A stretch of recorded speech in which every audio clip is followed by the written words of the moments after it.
Welcome to my YouTube channel. My name is Shaveta Malhotra.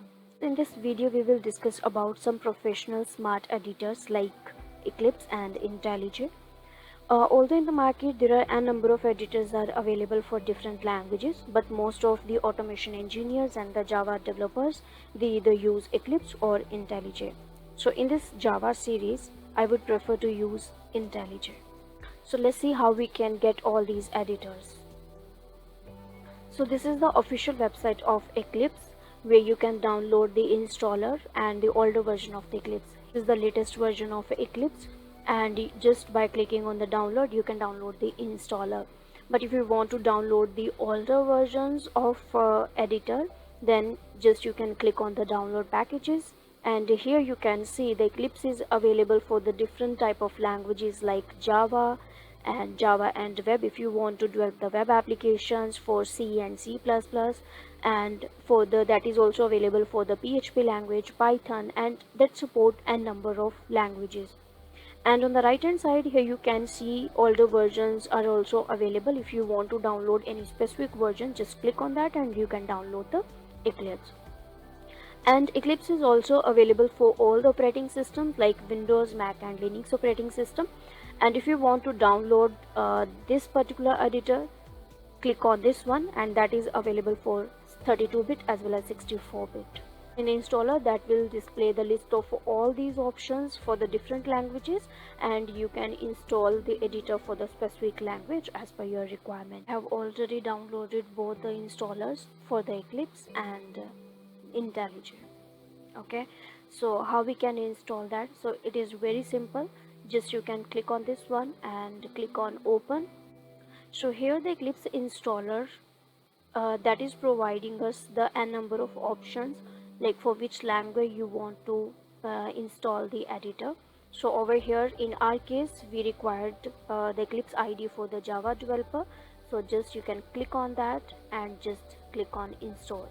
So that will install the Eclipse for you.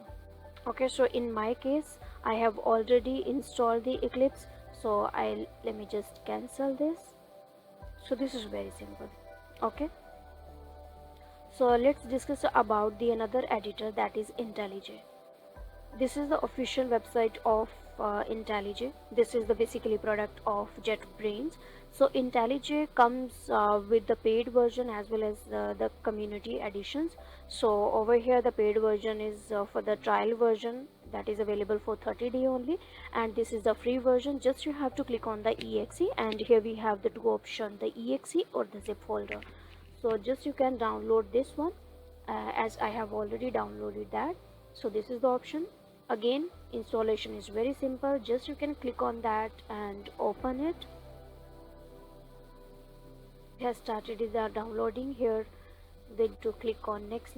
If you want to change any destination folder, you can browse that, click on next, and as of now no need to choose anything, but yes, if you want to create any desktop you can just select that, click on next and install. And again, Intellij I have already installed on my system, so let me just cancel this. So here you can see this is the Intellij. So let me just open the Eclipse as well, click on that. So here I have the Eclipse IDE. So in my case I have already chosen this location, but if you want to change the location, just you can browse that, select the location, and that will just select it over here and launch the IDE. So this is an interface of Eclipse, right? So on the left side there is a one small restore option is there and the Java option is there. So just you can click on that, on the restore option. So here we have the package explorer. So the Eclipse editor that provides us the various options, like where you can create a Java project and you can create any project, and here you can see the n number of options, like do you want to create the Java project, Maven project, for the web applications, for the Python project, and number of options are available. Okay, option is import project. If let's say you have already some Eclipse projects and you want to import those projects within your editor, so you can just select that import projects. Now here we have n number of options, so let's check how we can create a Java project. Like as compared to the Notepad++, it is very simple because that will automatically select the workspace for you, and then that will maintain all the files and all the Java programs in that location only. So here firstly you need to create a one Java project. Just write the project name. Let's say I'm using first project. Just click on finish. Now it is asking for the module name, so as of now there is no need to create any module name, just you can click on don't create. So this is our one Java project. So under the Java project you can see these are all the libraries, all the built-in Java libraries, right? Because sometimes we use the keywords, identifiers, built-in classes, methods. So all these are the library already been added into the project, and just whenever you use that, it will automatically sync with all the libraries and import all the libraries very easily. Now the question is how we can create a class. So here we have a number of options. Just either right click on the project, or you can just right click on this one, right? If you want to create a class, so as of now we'll discuss about the class only. So let's click on the class. Here we have one option. It is asking to provide the class name.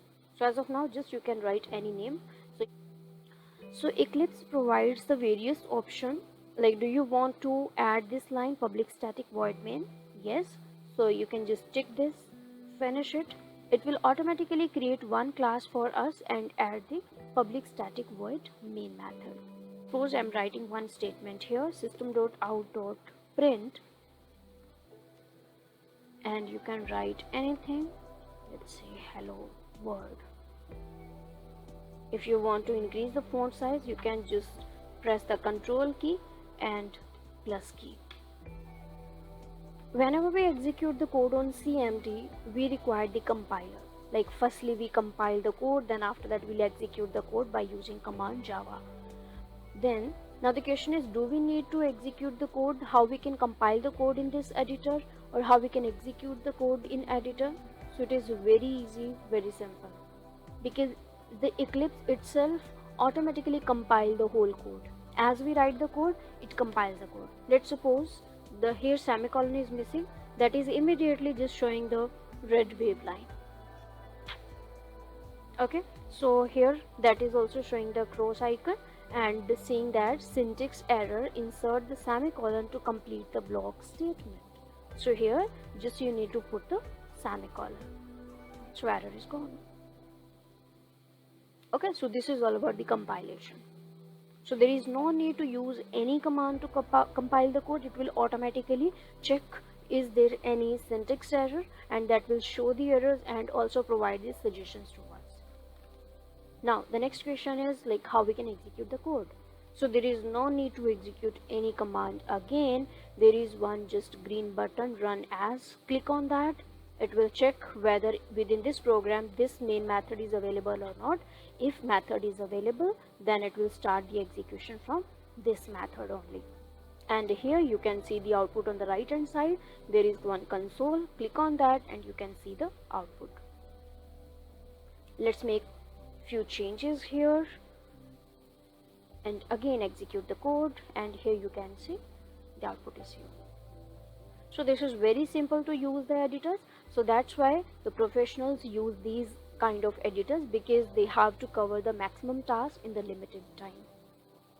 Let's discuss about Intellij. So after the installation of the Intellij, so once you just click on the icon, here we have the multiple options.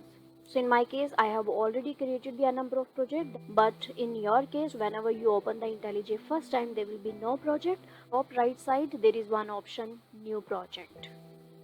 With your open, you can open the existing project. Okay, so in our case, let's create a new project. Now again, in this editor here we have multiple options. Do you want to create the Java project, Maven, Gradle, Java, FX, Android, and a number of options are there. But as of now, we will go with the Java. And again, that is asking to which kind of the version you want to choose. So here by default selected is 1.8. So just click on next. Okay, again click on next. Here you can put the project name. So I'm using first underscore project, click on finish. So here, as you can see, the project is created. So under here, the one folder is src folder is there, and here you can see all the external libraries of Java, and all these are the libraries which is automatically synced by IntelliJ within the project. So don't you worry about that, just we need to focus on how we can create a class and write the program. So in the IntelliJ, how we can create a class, so option is very simple. So just you can right click on the src, go to new and the Java class, and here you can write the class name, let's say first demo, enter it, and here you can see it has created one class. Okay, so in that case we can just write the main method like public static void main, start the curly bracket, close the curly bracket, string argument. So like Eclipse, it doesn't provide any option to add the main method within the class. So here there is the one option, either you can write the whole code by yourself, or there is one shortcut, just you can write here main, press the enter, that will automatically add the whole method for you. Add to print something, we can use system.out.print method, and here you can write, let's say hello Java. Okay, so same in that case, there is no need to use any command to compile and execute the code. If let's say there is any syntax error, that will immediately show the error and also provide the suggestions. So here you can see at the file name there is one error, and here you can see also the one line, and that is also giving us a suggestion to add the semicolon. So in that case you can just put the semicolon and error is removed. How we can execute the code, so it is very simple. There are multiple options are there. Either just you can click on this green button, and there is one option to run this main method, just click on that, and that will execute the main method and display the output in console. Okay, second option, just you can right click on the file and run the first demo.main method, and you will get the output. And the third option is, here you can see this option, run and run the program, and there is also one other option, run and execute the program. So a number of options are there, and this is all about the IntelliJ.